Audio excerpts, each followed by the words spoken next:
Yan ang aming breakfast. Ukra, alugbati, talong, itlog, bulinaw or deles pipino na may sarsya at rice.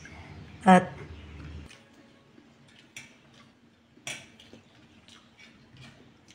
hindi kasi yung iba magmumukbang lang pag mga masasarap yung pagkain, mga karne. Ang sarap guys, yung mga gulay, magmukbang kayo. Isaw-saw nyo sa sausawan. Ang sarap.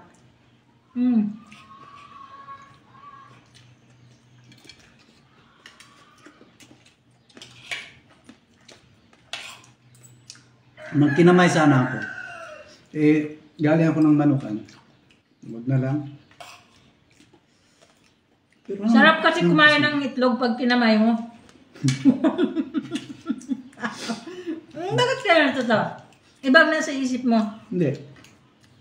Yun yung nakatawa ko. Yung sabi mo masarap pag kumain. Kamayin mo yung itlog pag tinakain mo masarap. Subukan mo kayang tinidurin to at saka sarahin.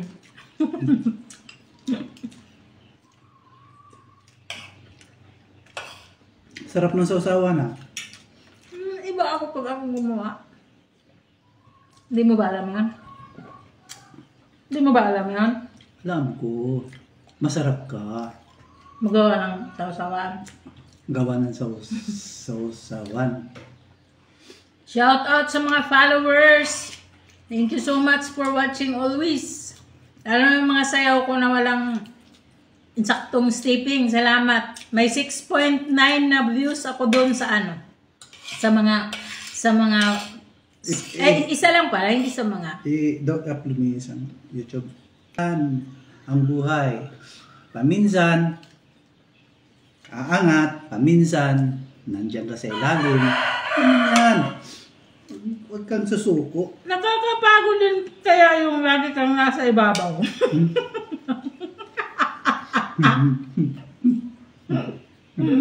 So, minsan magpailalim ka rin.